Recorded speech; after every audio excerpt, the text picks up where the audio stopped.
Nunca se falou tanto em expansão como nos nossos dias. Os mercados de todos os países, ou o mercado dos blocos formados por muitos países, desejam a cada dia mais expandir os seus negócios e os seus lucros. Então, as barreiras, os limites, estão a cada dia sendo quebrados. Já faz tempo que se diz que nós vivemos uma aldeia global, nas quais as fronteiras devem ser abertas, com a finalidade exatamente de facilitar as negociações entre todos os povos. Eu vinha ouvindo agora no carro um vídeo que Jane recebeu, falando exatamente da luta dos Estados Unidos e da China, os dois gigantes hoje, e o projeto da China em 2025 ser a maior economia do planeta. E também a contrapartida que os Estados Unidos já está empreendendo desde que o Donald Trump assumiu a presidência dos Estados Unidos para manter-se na liderança. Mas o certo é que as barreiras todas ruíram. E isso envolve, meus queridos irmãos, não só as barreiras econômicas, mas envolve também a derrubada de barreiras governamentais, políticas, culturais, étnicas e também religiosas. E aí a gente vai ver que essa expansão toda que está sendo feita também deve ser aproveitada pela igreja. O mundo tornou-se pequeno. Nós vamos abrir as nossas Bíblias no texto de Atos dos Apóstolos, capítulo 10. Atos dos Apóstolos, capítulo 10.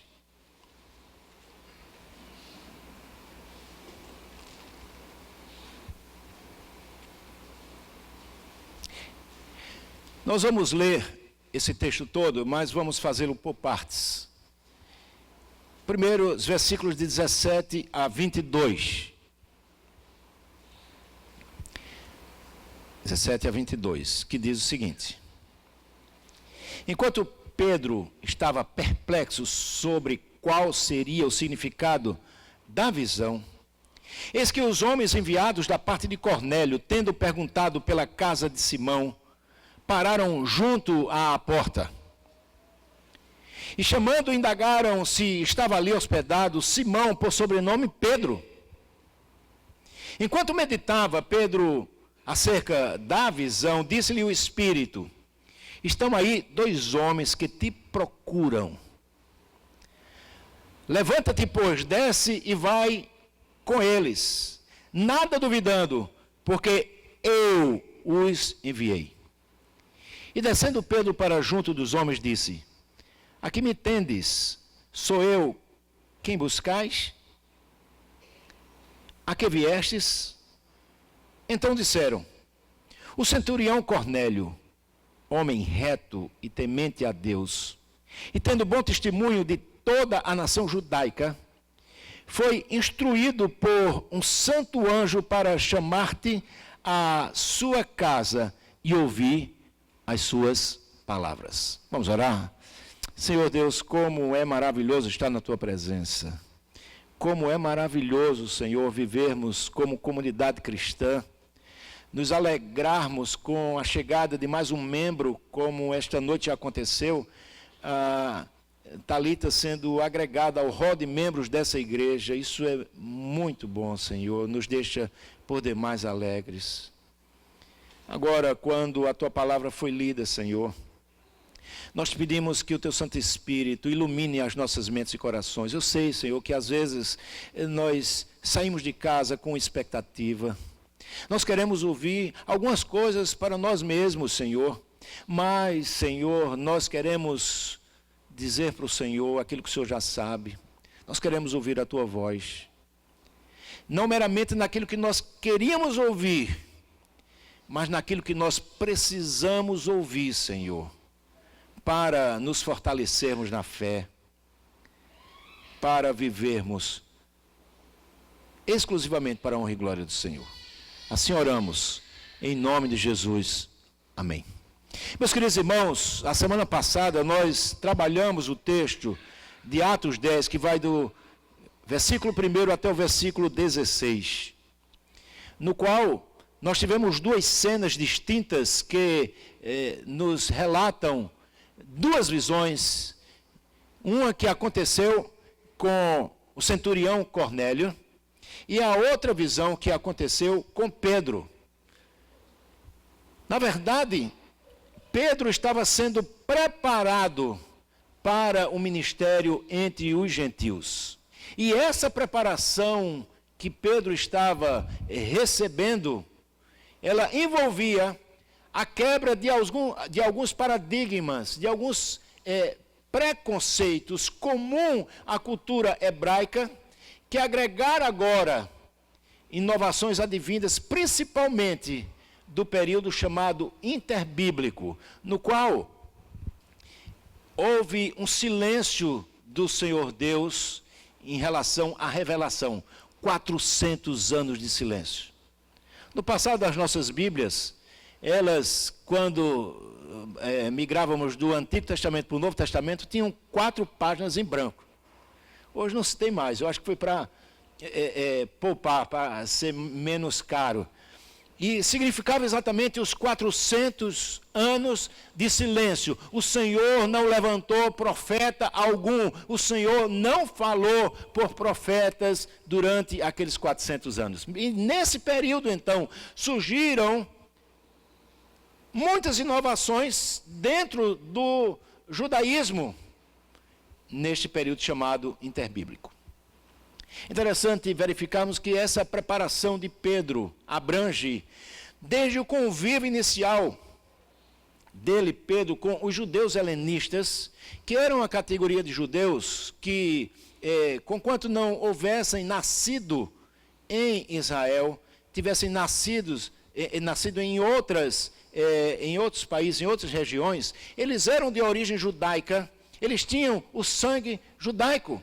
Então, Pedro já começa a lidar com esse novo tipo de judeus, os judeus helenistas, mas também nós podemos ver que é trabalhado pelo Espírito Santo na vida de Pedro, ele está hospedado na casa de um homem que tinha uma profissão que era considerada imunda para os judeus. Ele estava hospedado na casa de um curtidor chamado Simão. Daí a necessidade do texto dizer que os homens procuraram Simão por sobrenome Pedro e não Simão curtidor. E para ficar claro, curtidor nesse caso não se refere a alguém que dá um like numa postagem de Facebook ou do Instagram. Não é, Jorge? Nem tampouco, meus queridos irmãos, significa dizer que é alguém que se diverte intensamente sem limites. Ou alguém que gosta de brincar com outrem. Não. Curtidor aqui neste caso diz respeito a uma profissão muito comum naquela época, que ele dava com a limpeza, com o tratamento de couros de animais. Portanto, era considerado imundo, porque tinha que pegar em animais que eram mortos. E isso era considerado impuro pela religião judaica. A preparação definitiva, meus irmãos, podemos assim dizer, que considerou o apóstolo Pedro apto para o ministério entre os gentios, foi exatamente aquela visão que ele teve e que nós tratamos dela aqui na semana passada, a visão de um grande lençol que descia do céu e foi estendido ali diante de Pedro, com toda sorte de animais, considerados imundos pelos judeus para serem consumidos como alimento. A visão deixa claro, meus queridos irmãos, a Pedro de que Deus não faz acepção de pessoas. Ao que Deus purificou, não consideres impuro, diz o versículo 15 de Atos dos Apóstolos, que nós já lemos a semana passada. Foi a voz, então, que ele ouviu. Bem, agora, ainda sobre o impacto daquela visão, daquela cena, ainda tentando se recompor, Pedro vai receber a primeira remessa, entre aspas, de imundos gentios. Vai ouvir deles um pedido muito especial, para que ele vá até a cidade de Cesareia, ao encontro de um homem chamado Cornélio. E isso haveria de ser importante, porque Pedro daria instruções e seria instrumento de Deus para a conversão daquele homem, da sua família, além de que ali seria derramado abundantemente o Espírito Santo do Senhor sobre os gentios. Bem, isso posto, eu quero então pensar aqui em que a gente reflita sobre a salvação, enfim, chega à casa de Cornélio. A salvação, enfim, chega à casa de Cornélio, e aí é exatamente essa parte do texto que nós lemos, de 17 a 22. E veremos então, a ênfase será dada a esta cena que é composta pela chegada da comitiva enviada por Cornélio de Cesareia até a cidade de Jope e o encontro com Pedro. Eles haviam andado possivelmente 64 quilômetros de Cesareia até Jope, onde Pedro estava. Em 6 versículos, meus irmãos, Lucas descreve o encontro, então, desta comitiva com Pedro. Não resta dúvida, não há dúvida alguma de que o Senhor havia preparado todo o cenário. Lembram? Simão Pedro tem a visão. O Senhor Deus diz, não considere imundo aquilo que o Senhor purificou. E agora chegam aqueles que seriam considerados imundos. O cenário está pronto para que Pedro então tenha essa sua primeira experiência, o primeiro contato com o mundo gentílico. Quando a comitiva chegou à casa onde Pedro estava hospedado, ele ainda estava sob o impacto daquela visão. Para nós hoje, meus queridos irmãos, aquilo que se passou naquela visão era algo que não causaria o menor impacto ao maior dos ortodoxos, conservadores, puritanos dos nossos dias. Mas para Pedro, aquilo era intransponível aos olhos humanos, judaicos. É como se o chão tivesse sumido, ele não sentisse mais o piso onde ele estava em pé. Ele estava como que flutuando, agarrado a alguma coisa que ainda pudesse lhe dar uma sustentação, devido ao impacto daquilo que ele viu, mostrado pelo Senhor. Como ele poderia entender e aplicar a sua vida e ministério, aquilo que vira ali tão nitidamente poucos momentos antes? Não, ele não estivera sonhando. Não, ele não estava dormindo. Ele podia sentir a si mesmo. Ele podia se apalpar. Ele podia até se beliscar, como alguns de nós fazemos para vermos se estamos acordados. Que coisa! O que é que ele haveria de fazer? Como ele deveria agir?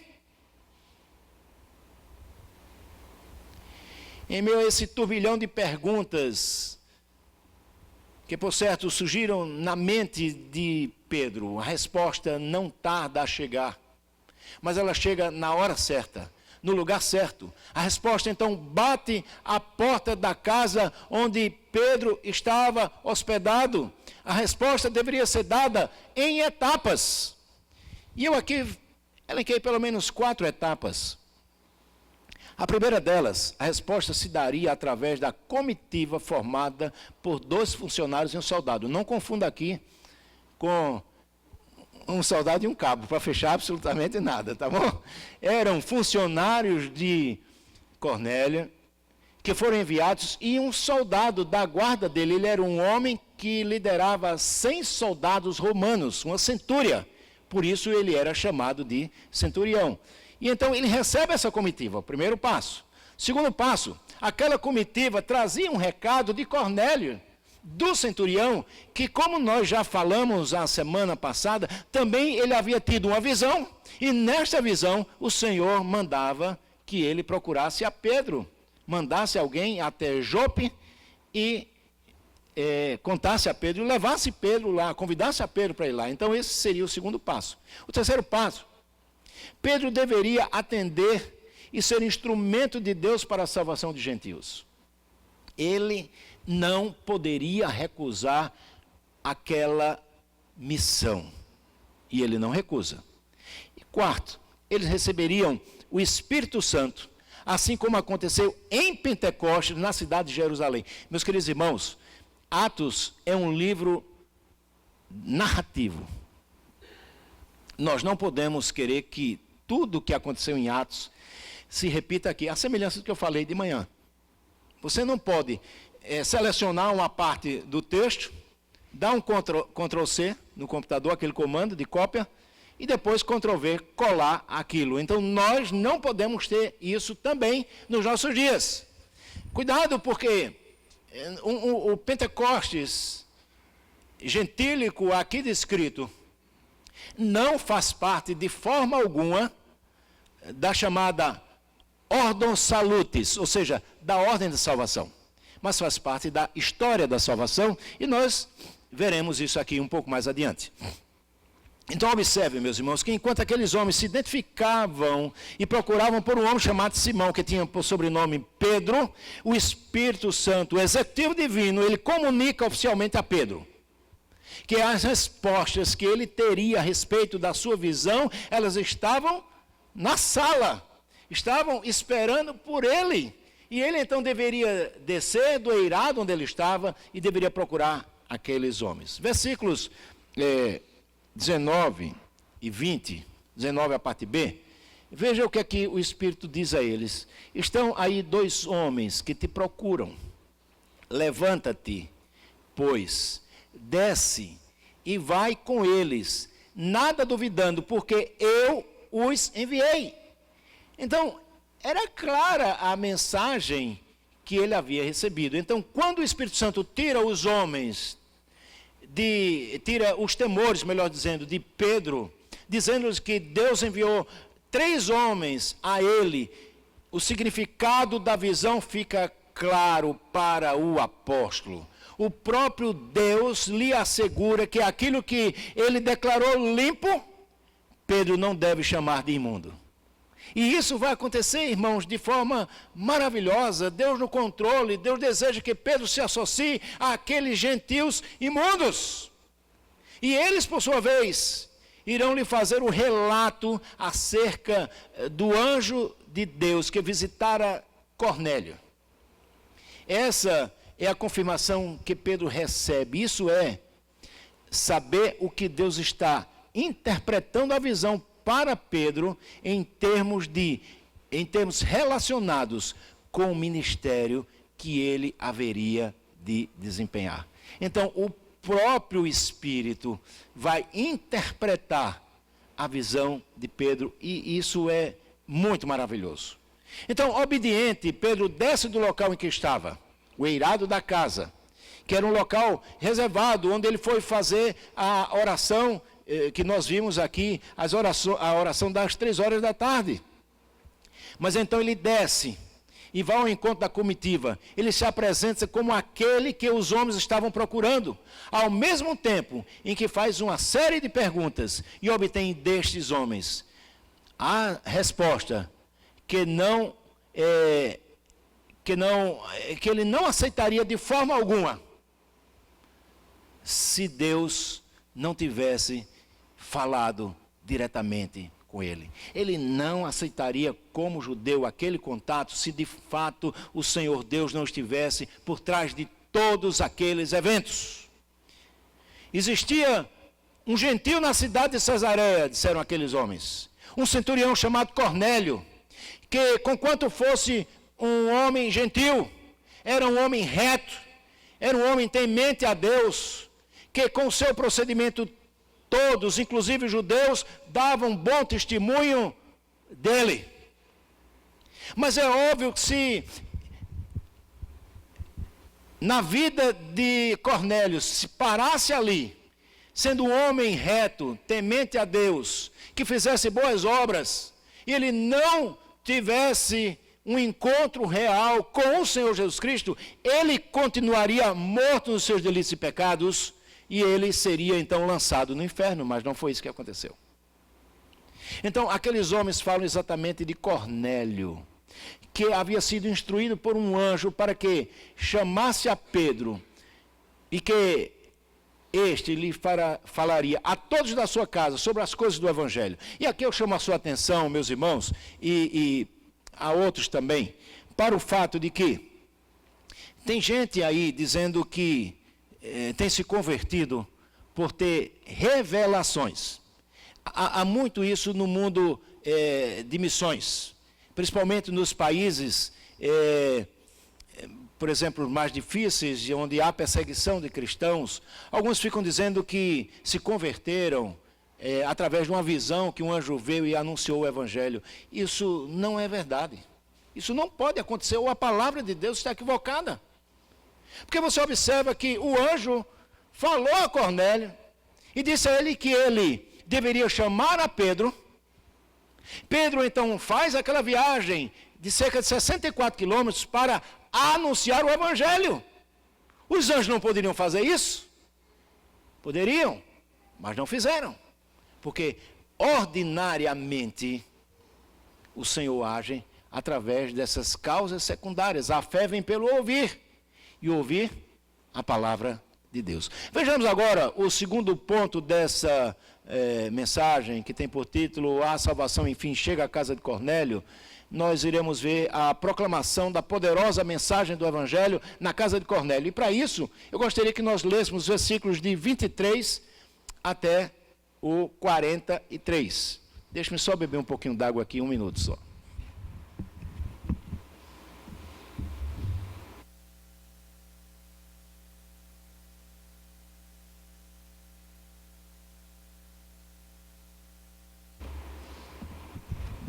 A gente é sempre satisfeito, né? O microfone está tão bom, mas eu agora pensei, se eu tivesse 3 braços, era melhor, né? Mas não tem, mas vamos lá. Diz assim o texto. 23. Pedro, pois, convidando-os a entrar, hospedou-os. No dia seguinte, levantou-se e partiu com eles. Também alguns irmãos dos que habitavam em Jope foram em sua companhia. No dia imediato entraram em Cesareia. Cornélio estava esperando por eles, tendo reunido os seus parentes e amigos. Aconteceu que, indo Pedro a entrar, lhe saiu Cornélio ao encontro e prostrando-se-lhe aos pés, o adorou. Mas Pedro o levantou dizendo, ergue-te, que eu também sou homem. Falando com ele, entrou, encontrando muitos reunidos ali. A quem se dirigiu dizendo, vós sabeis que é proibido a um judeu ajuntar-se ou mesmo aproximar-se a alguém de outra raça. Observem como eram preconceituosos os judeus, oriundos daquele tempo que eu falei para vocês, de 400 anos de silêncio, onde ali surgiram muitas leis e surgiram partidos como os fariseus, os saduceus e outros seus mais. Não é? Então foi ali naquele período em que eles colocaram muito peso, acrescentaram à lei muitas coisas que não tinha sido o Senhor quem tinha feito. Então, esse aqui estava um dos fatos. Mas Deus me demonstrou que a nenhum homem considerasse comum ou impuro. Por isso, uma vez chamado, vim sem vacilar. Pergunto, pois, por que razão me mandastes chamar? Olha a resposta de Cornélio. Respondeu-lhe Cornélio, faz hoje 4 dias que por volta desta hora eu estava observando em minha casa a hora 9ª de oração, e eis que se apresentou diante de mim um varão de vestes resplandecentes. E disse, Cornélio, a tua oração foi ouvida, e as tuas esmolas lembradas na presença de Deus. Manda, pois, alguém a Jope, a chamar Simão por sobrenome Pedro. Acha-se ele hospedado na casa de Simão curtidor à beira-mar. Portanto, sem demora, mandei chamar-te e fizeste bem em vir. Agora, pois, estamos todos aqui na presença de Deus, pronto para ouvir tudo quanto o que o Senhor foi ordenado, o que foi ordenado da parte do Senhor. Então, falou Pedro dizendo: reconheço por verdade que Deus não faz acepção de pessoas. Já lemos isso aqui do texto lá de Deuteronômio capítulo 10.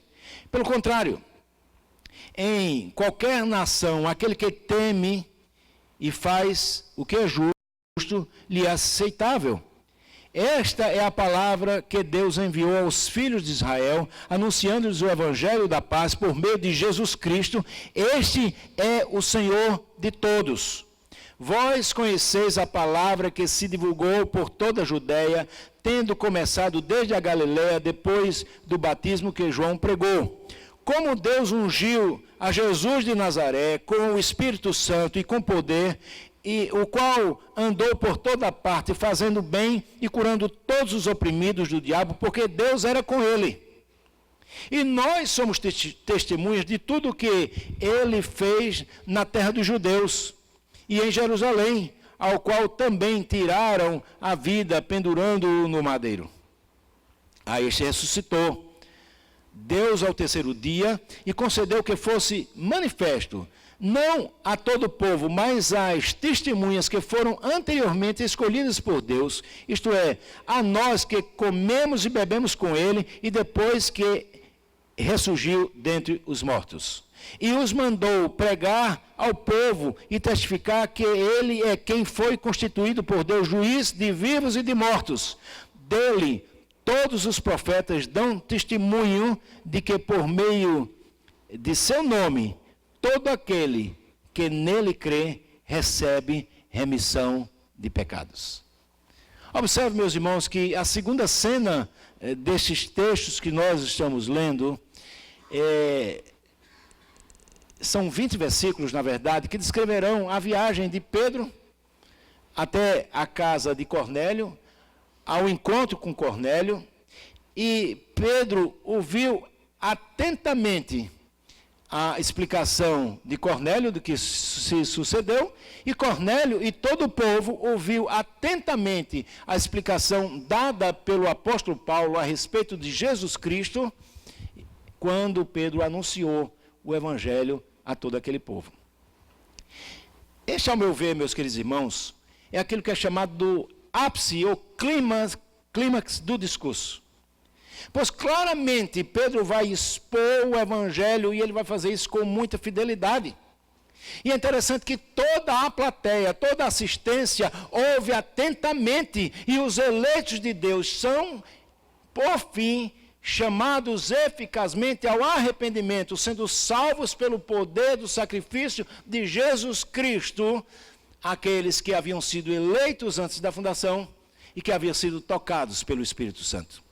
Observe então, meus queridos irmãos, a sequência dessa cena que acontece para que o pecador Cornélio e toda a sua casa sejam salvos, sejam batizados e recebam também o Espírito Santo, sejam batizados com o Espírito Santo. São temas teológicos importantíssimos que nós precisamos estar atentos para poder entender o que aqui se passou. O versículo 23, ele destaca que Pedro e os funcionários de Cornélio, o soldado, eles partem rumo à cidade de Cesareia e chegam no dia seguinte. Eles são acompanhados por alguns irmãos cristãos piedosos que habitavam em Jope. Eu vou falar sobre esses que acompanharam Pedro, mais adiante, um pouquinho. Mas um dia, nos diz o versículo 24, e eles estavam em Cesareia. A recepção preparada pelo anfitrião estava pronta. Eles queriam ouvir a respeito daquilo que o anjo havia falado para Cornélio, conforme os versículos 4 e 5 do capítulo 10. Se você olhar aí na sua Bíblia, é exatamente isso que eles almejavam, a explicação, a visão de Cornélio.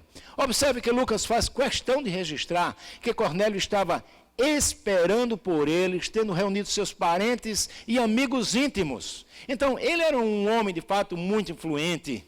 E eles estavam todos ali para ouvir o que Pedro haveria de dizer. Os versículos 25 e 26 descrevem muito bem aquilo que eu chamo zelo sem entendimento e entendimento com zelo. Não sei se dá para você verificar os versículos 25 e 26. Quando Pedro ia entrar na casa de Cornélio, com zelo, muito zelo, mas sem nenhum entendimento, Cornélio se prostra diante de Pedro para adorá-lo. Olha que absurdo. Zelo sem entendimento. A gente consegue perceber a grande multidão que vive atrás de Deus, mas que colocam outros deuses diante de si, adoram a outros deuses. Então, aqui é um caso típico de alguém que é extremamente religioso, piedoso, temente a Deus, zeloso, mas sem entendimento algum. Ele se prostra para adorar. Ah, irmãos, nós fazemos isso. Que fora Cornélio cometeu, querendo agradar a Pedro, ele quis adorar a um homem, e muitos de nós fazemos isso hoje. Pedro, porém, com entendimento correto e com zelo, percebem a diferença? Ele repreende a Cornélio. Ele não ficou chateado não, viu? Ele não guardou cerimônia não de estar na casa de outra pessoa, de um oficial importante, ali em Cesareia, que era a sede do governo romano para toda aquela região, mas ele, sabendo que era errado o que aquele homem estava fazendo, ele repreende aquele homem, e ele explica o porquê de não poder aceitar a adoração. Ele, Pedro, era homem semelhante a Cornélio. Aqui vem, meus irmãos, a relevo a grande diferença que Pedro enfrentaria ao pregar o evangelho aos gentios. Vocês devem lembrar, porque a pregação do evangelho para os judeus era mais fácil. Eles eram monoteístas. Eles criam no único Deus vivo e verdadeiro, e a salvação viria do judeu. Mas para os gentios, Pedro se depararia então com pessoas politeístas que criam em diversos deuses. Inclusive, alguns adoravam até a César. Cesareia foi uma cidade fundada por César e era sede do governo romano naquela região, como eu já falei. Portanto, haveria sim de ter uma grande dificuldade a penetração do evangelho numa civilização, numa cultura que tinham muitos deuses, mas o pensamento judaico era exatamente aquele descrito no seu credo máximo, resumido em Deuteronômio capítulo 6, versículo 4, Shema, quando diz: ouve Israel, o Senhor nosso Deus é único. Meus queridos irmãos, aqueles homens, Cornélio, sua família e todos os gentios, teriam que ser ensinados nessa verdade, ao mesmo tempo em que também deveriam ser doutrinados sobre a existência de um único Deus, vivo, santo e verdadeiro. Eles teriam que ser doutrinados, ensinados que esse Deus único subsiste eternamente em três pessoas: Pai, Filho e Espírito Santo. Pense na confusão. Então, era isso que haveria de ser ensinado para aquele povo. E, portanto, estava ali Pedro para fazer exatamente isso. Os versículos 27 até o 33, eles trazem o diálogo entre Pedro e Cornélio diante de todos que ali estavam reunidos, no qual o centurião conta ao apóstolo como tudo aconteceu. Ele vai descrever o porquê de chamar a Pedro para Cesareia. A parte B do versículo 32 traz a conclusão que ensejará a Pedro a oportunidade de exitosamente pregar o evangelho ali naquela casa. Veja o que nos diz Cornélio no versículo 33, a parte B. Agora, pois, estamos todos aqui, Cornélio, sua casa, seus funcionários, soldados, estamos todos aqui na presença de Deus, prontos para ouvir tudo o que te foi ordenado da parte de Deus. Ah, meus queridos irmãos, que consciência.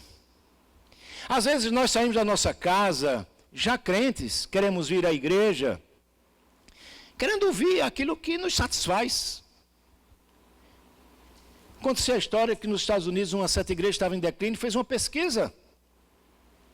E entre a pesquisa estava exatamente uma que respondia dizendo: não gostamos de ir à igreja, porque ao invés de ouvirmos lá palavras que elevem os nossos corações, que nos ajude, palavras de autoajuda, o pastor apenas vai falar sobre a nossa situação de que nós somos pecadores e que somos carentes da glória de Deus. E isso então é algo que nos salta aos olhos. Eles estão ali para ouvir tudo, prontos para ouvir tudo aquilo que Deus havia ordenado. Eles não iriam filtrar nada, eles queriam ouvir a palavra de Deus e não a palavra de homens.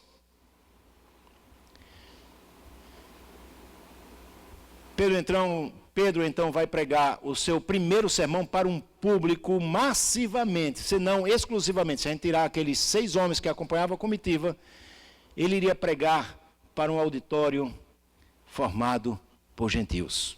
Primeiro sermão.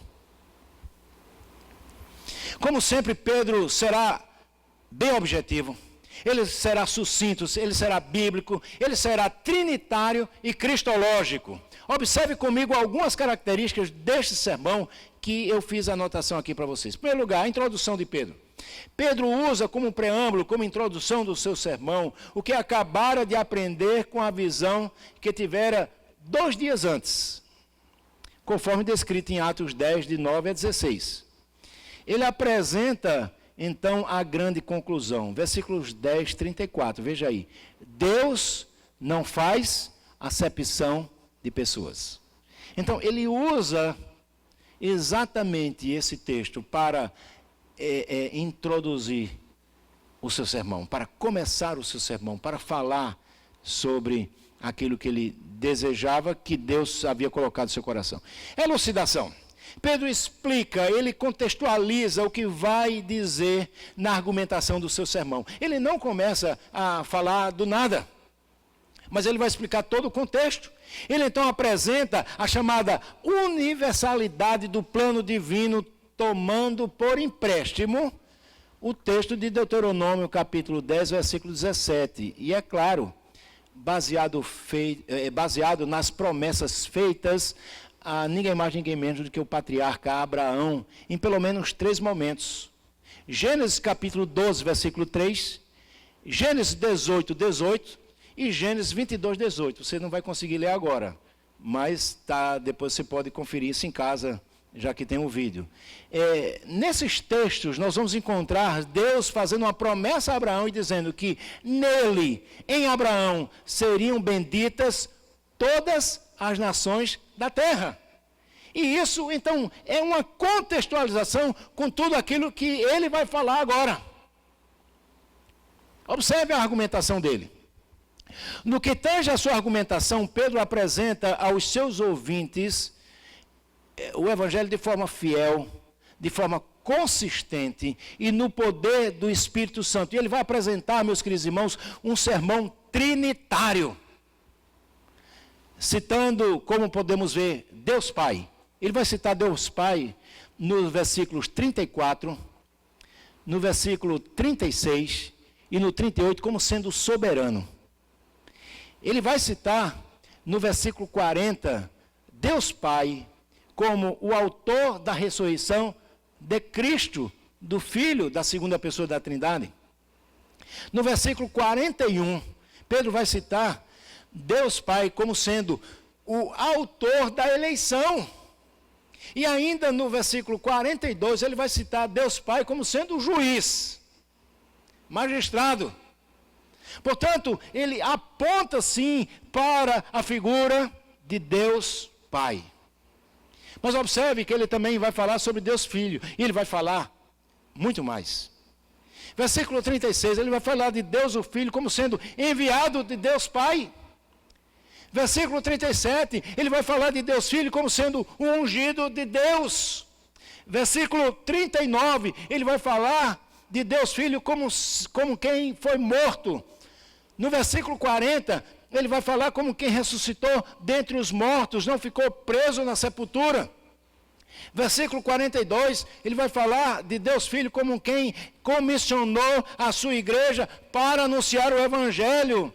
Versículo 43, ele vai falar de Deus Filho como centro das profecias do Antigo Testamento. Versículo 43 ainda, ele vai falar de Deus Filho como por intermédio de quem nós somos perdoados dos nossos pecados. Maravilhoso, cristocêntrico. Mas ele fala também de Deus Espírito Santo. Exatamente tomando, creio eu, que por empréstimo aquele texto de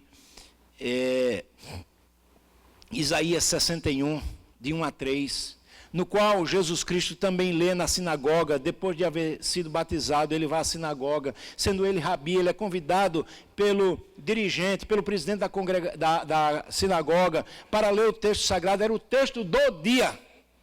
Não foi por acaso aquele texto, era a chamada leitura contínua das Escrituras. E naquele dia o texto era Isaías 61, de 1 a 3.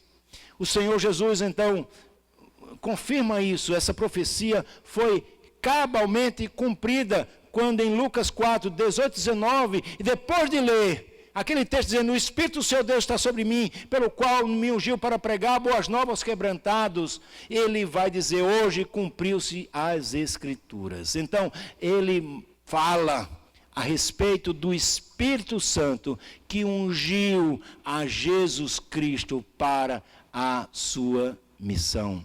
E ainda, ele fala de Deus o Espírito Santo como aquele que é glorificado juntamente com o Pai e com o Filho, como aquele que chama eficazmente o pecador. E aí, Pai, Filho e Espírito Santo são alvo, então, da argumentação de Paulo àqueles gentios. E eu estendi um pouco, mas eu quero falar sobre o terceiro e último ponto. Versículos 44 a 48 também tem coisas maravilhosas. Observe o que diz, de 44 a 48, nós não lemos ainda, vamos ler agora. Ainda Pedro falava estas coisas quando caiu o Espírito Santo sobre todos os que ouviram a palavra. E os fiéis que eram da circuncisão, que vieram com Pedro, admiraram-se, porque também sobre os gentios foi derramado o dom do Espírito Santo. Pois os ouviram falar em línguas e agradecendo a Deus. Então perguntou Pedro, porventura pode alguém recusar a água para que não sejam batizados estes que, assim como nós, receberam o Espírito Santo? E ordenou que fossem batizados em nome de Jesus Cristo. Então, lhes pediram que permanecesse com eles por alguns dias.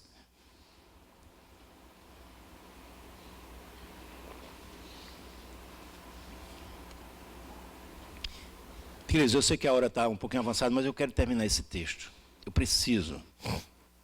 Observe que pregando com fidelidade o Evangelho, apresentando a sua argumentação de forma convincente, de forma vibrante, e sendo instrumento de Deus para a proclamação do Evangelho pela primeira vez aos gentios, os resultados seriam inevitáveis, ou seja, a graça irresistível agiria, convencendo os presentes do pecado, da justiça e do juízo, o papel que é desempenhado pelo Espírito Santo. O versículo 44, ele descreve uma nova cena. Pedro ainda estava pregando, quando, de repente e soberanamente, o Espírito Santo de Deus caiu sobre aqueles que estavam ali reunidos, ouvindo aquela mensagem. Lucas descreve que todos, e aqui eu quero reforçar, todos eles foram alvo do derramar do Espírito Santo de Deus sobre as suas vidas. Eu quero citar aqui o Dr. Timóteo Carriquer, que é um missionário norte-americano, presbiteriano, e editor da Bíblia Missionária, que foi publicada aqui no Brasil pela Sociedade Bíblica do Brasil. Ele vai dizer o seguinte: a missão estava fora do controle do missionário. Sabe por quê? Porque se não houvesse todas aquelas coisas, Pedro não pregaria aos gentios, porque os judeus não se davam com os gentios, nem com os samaritanos, quanto mais com os gentios. E ele vai continuar dizendo, o Dr. Timóteo Carriquer, este versículo marca o fim do exclusivismo étnico. Deus, que prometeu derramar o seu Espírito sobre toda a carne, e ele vai dizer isso quando Pedro prega, né, em 2,17 de Atos dos Apóstolos, agora dá livremente aos gentios, e ele vai chamar isso de Pentecostes dos não-judeus. Pentecostes dos não-judeus. Eu chamo a atenção para o fato de que os eventos registrados aqui em Atos dos Apóstolos dizem respeito àquilo que a teologia reformada, a teologia sistemática vai chamar de história da redenção. Já falei isso no começo.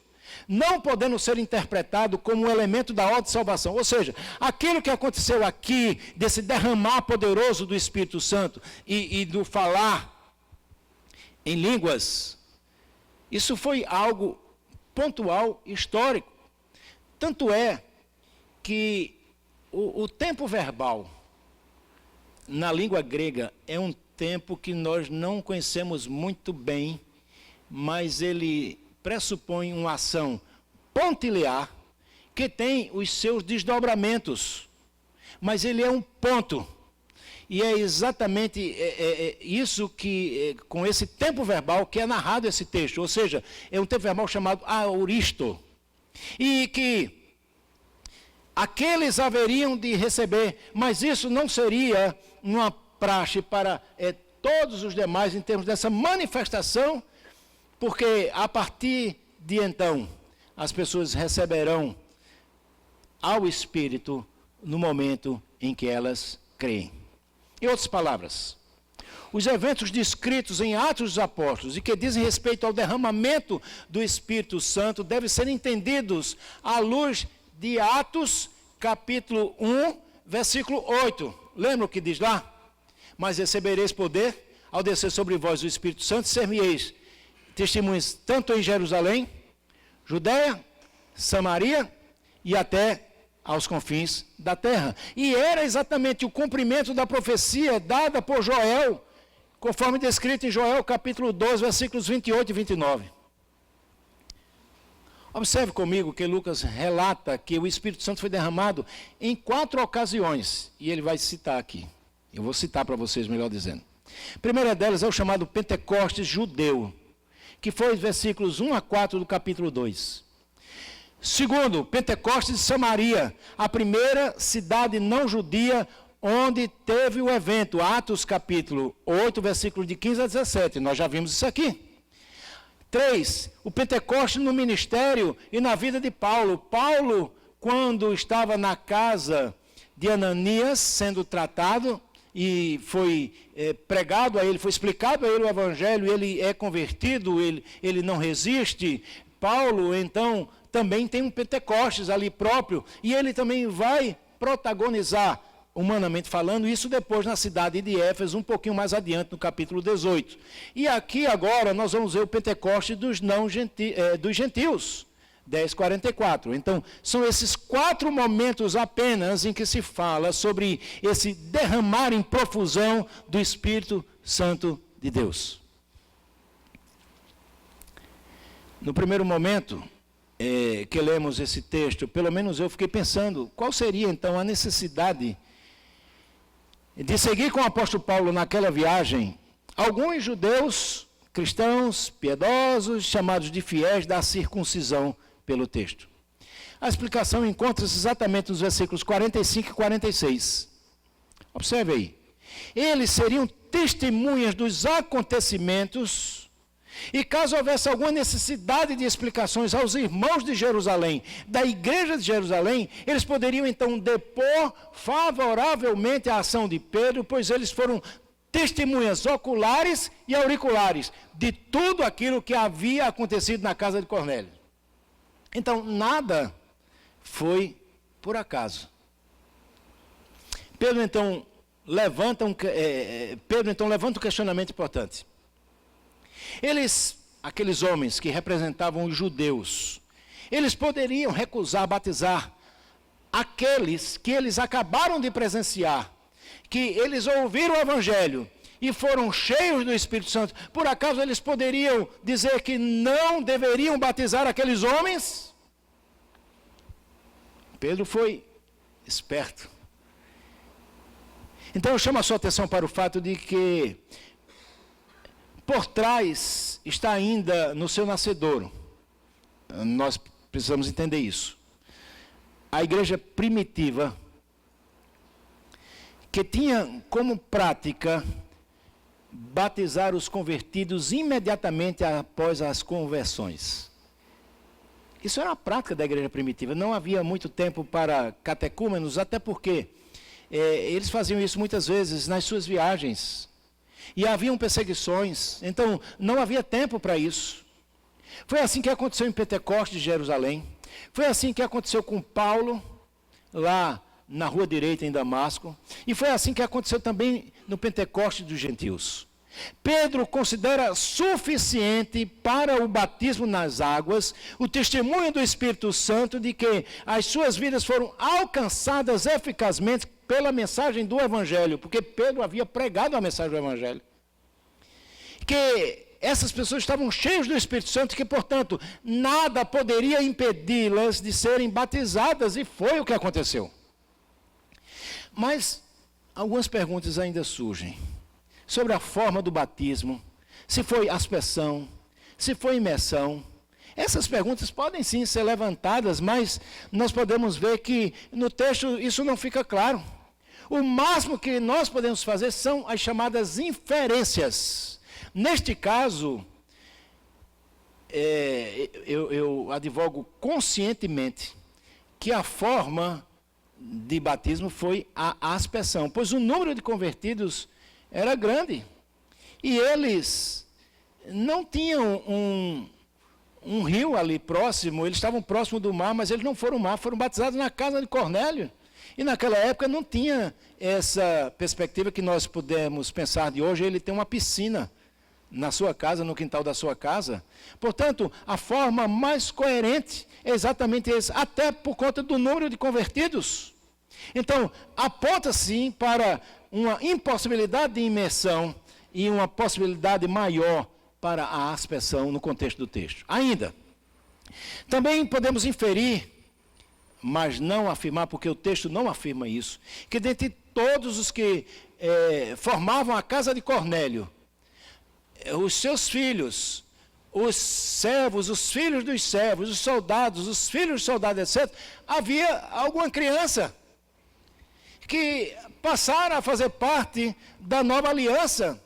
Elas também foram batizadas naquele dia. Repito, isso aqui é uma inferência, mas eu creio que é consistente você afirmar isso.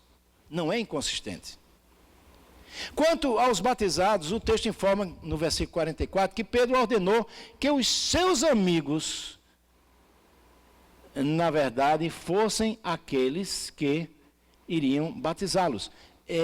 Alguns estudiosos dizem que eram 6 pessoas que estavam juntamente com Pedro, 6 judeus. E isso, de fato, era uma prática. Não foi Pedro que batizou, foram aqueles homens que estavam com eles, por isso ele ordena que eles sejam batizados. Isso aconteceu, por exemplo, com Jesus. Conforme o Evangelho de João informa, no capítulo 4, versículos 1 e 2, que diz assim: quando, pois, o Senhor veio a saber que os fariseus tinham ouvido dizer que ele, Jesus, fazia e batizava mais discípulos do que João, entre parênteses está dizendo assim, se bem que Jesus mesmo não batizava, e sim os seus discípulos. Então estavam sob uma autoridade, sobre uma ordem. Essa prática também era costumeiramente efetuada por Paulo, quando declara que ele não batizava qualquer crente em Corinto, não havia batizado, exceto Crispo, Gaio, e os da casa de Estéfanas. 1 Coríntios capítulo 1, 14, 16, e também João 4, 2. Então ele tinha prerrogativa de mandar que alguém assim o fizesse.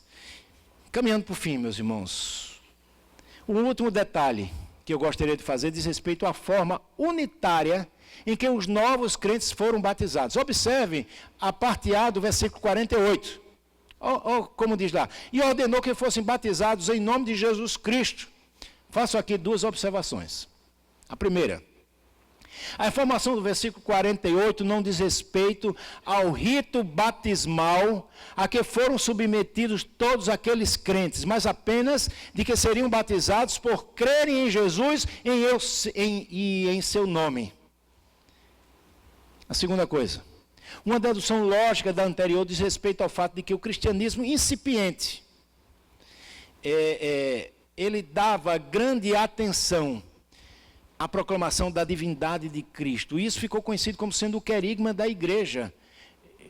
Jesus Cristo é Deus. Então havia necessidade que todos proclamassem isso. Era a grande ênfase. Logo, eu concluo por dedução lógica. E mais uma vez, lançando mão do contexto canônico, remoto, de que o rito batismal, ele cumpriu aquilo que Jesus determinou em Mateus 28, versículo 19. Isso é, eles foram batizados em nome do Pai, do Filho e do Espírito Santo. O texto lá, então, dá só informação de que eles creram em Jesus e haviam batizados em nome de Jesus, mas a forma, sem dúvida alguma, era essa. E eu quero agora, rapidamente, eu quero concluir isso, dizendo o seguinte. Algumas aplicações. Primeira, ouça, meu irmão, o que o Espírito diz a você através da sua palavra, ou seja, através da Bíblia. Ouça o que o Espírito fala a você. Portanto, lance fora os seus pressupostos culturais, profissionais, políticos, religiosos e ouça o que o Espírito diz às igrejas e, por conseguinte, a você também, através da sua palavra. É claro, use as suas experiências, use a sua habilidade profissional, use os aspectos culturais e políticos nos quais você está inserido. Use até os aspectos religiosos para que você possa fazer uma conexão. Mas submeta todos eles ao crivo da palavra de Deus, a Bíblia Sagrada, que é a única regra de fé e prática, que é inspirada, inerrante, autoritativa e suficiente. Segunda coisa, proclame a todos em alto e bom som a verdadeira e poderosa mensagem do Evangelho do nosso Senhor e Salvador Jesus Cristo, a única mensagem que pode salvar o perdido pecador, que encontra-se morto nos seus delitos e pecados, e que ao ouvir a mensagem fiel do Evangelho, ele receberá nova vida através do Espírito Santo do Senhor, naquilo que é chamado de regeneração. Você, melhor dizendo, não precisa retocar a mensagem do Evangelho. Você não precisa enfeitar a imagem do Evangelho para torná-la mais atraente. Você não precisa pregar um outro Evangelho. Você não precisa pregar autoajuda ou qualquer outra coisa, curas. Não, você precisa pregar o genuíno Evangelho. E como eu sempre digo, sempre repito, usando o que o apóstolo Paulo diz aos Coríntios, o Evangelho é que Cristo morreu pelos nossos pecados segundo as Escrituras, foi sepultado e ressurgiu ao terceiro dia segundo as Escrituras. Apenas isso, meus irmãos, e nada, absolutamente mais nada. Terceira coisa. Fique tranquilo que você mesmo, nem o melhor pregador do mundo, nem aquele cara que sabe convencer as pessoas, mas nem ele, nem ninguém poderá converter o coração do pecador. Apenas o Espírito Santo de Deus pode fazer isso. Só o Espírito Santo de Deus, o executivo da Trindade, tem poder para convencer o homem do pecado, da justiça e do juízo. Só ele pode transformar o pecador, pois só ele pode dar vida nova ao pecador que outrora estava morto em seus delitos e pecados. Lembrando apenas que ele, isto é, o Espírito Santo, ele sopra onde quer, quando quer e em quem ele quer, tudo em harmonia com o eterno, maravilhoso plano redentivo de Deus. Ou seja, Deus Pai elege, o Filho morre pelos eleitos, e o Espírito Santo aplica a obra da redenção no coração dos homens. Queridos irmãos e amigos, concluo esse sermão trazendo um desafio a essa igreja.